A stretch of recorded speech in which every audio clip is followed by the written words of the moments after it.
Rock and Roll Ninja. This is from Splatto Comics. This is Richard C. Myers' imprint. If you know him on YouTube, he's your boy Zach, and he's had a long storied history in commentating on the comic book industry. He's also has his own imprint, like I said, Splatto Comics. If I can show it to you here, guys. And Splatto Comics is a bit iffy on fulfilling. I ordered this book with Jawbreakers. Only got Rock and Roll Ninja, so I'm here reviewing this book for you guys. And I like this book. So Chuck Dixon and Richard Meyer wrote the script for this book. Matt Barr did the art.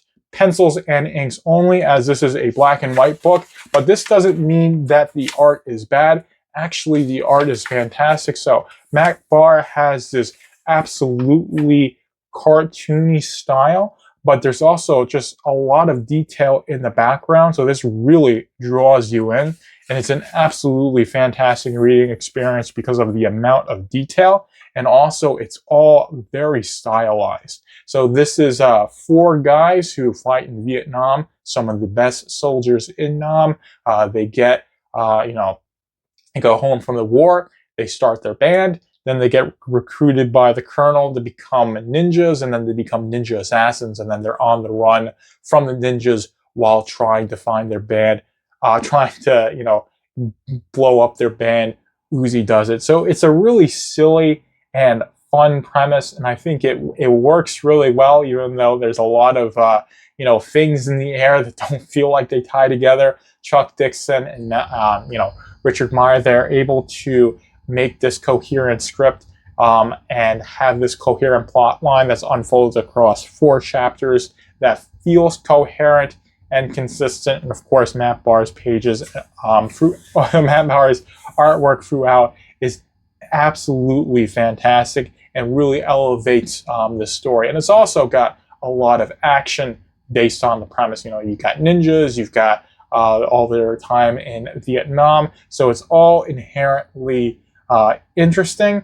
But interesting if you like the classic 80s action movies and all the cheese that comes along with it. But that's really what it's leaning into, and that's really part of the charm of this, is that it's supposed to be like just your bog standard 80s action movie. You just watch it to turn your brain off and watch, guys tear each other to shreds.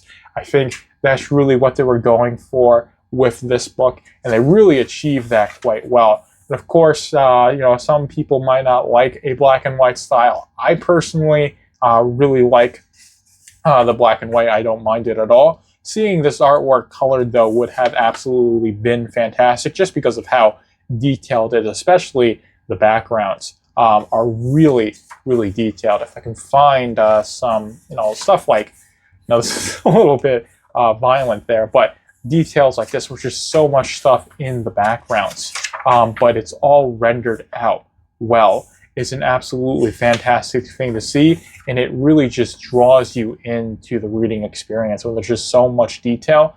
And of course, the lettering is competent as well. It really suits the style. It doesn't detract at all. There are some minor grammatical errors. So you read some stuff and it's awkward. You got to reread it to make sense of it. And that does draw you out a little bit, but most of it is done really well. And I would say the vast majority of this book really holds. And while, like I said, it's a really funny premise, the plot line is coherent. There's character development. There's a plot development, beginning, middle, and end, and it all has a nice, satisfying conclusion. So it actually feels like a good one-shot, as well as setting up stuff for future stories, which I think they want to do a Rock and Roll Ninja 2. And I definitely think there's enough here to justify having this be an ongoing series. But even if that never comes to fruition, I definitely think this book stands on its own as a good, complete story. Because like I said, it tells a complete story with a coherent plot line that you can make sense of from beginning, middle to end. And of course, there's a lot of cheesy 80s action along the way. And it definitely is a very adult book. So it's not something for the teenage demographic. I would say it's probably more 16 plus, but it definitely has those adult themes in there as well, which I think really adds to the charm of it, because it's really going after, you know, those R-rated 80s action movies. You know, you think of like, you know, something like a Terminator. The first action movie I could think of, or Rambo. It's probably a bit more of an apt comparison. But it is a very good reading experience, even if it is black and white, because, you know, the amount of detail that Matt Barr puts out in his pages, and also, like I said, this style is very cartoonish, which really helps, which really suits the very unserious tone of the book, even though there's, you know, high stakes for the four main characters, Francis, Dennis, Angel, and Hudson. They're constantly about to die, because, you know, they're soldiers, and then they're ninjas having an elite clan of ninjas hunt after them. They're constantly about to die, but it's still a very unserious tone because they're trying to start a rock band, and, you know, you've got the whole idea of ninjas running around, you know, a modern cityscape is an inherently funny concept. So that is really what brings it together, is that you've got this funny concept with a really good cartoon style, but there's plenty of action along the way, and it's not telling some throwaway story. It's an actual coherent plot with a beginning, middle, and end that can be expanded upon in future issues, and also stands on its own. But that's really all I have to say. I don't want to get like too deep into it and spoil absolutely everything. This is an absolutely fantastic book.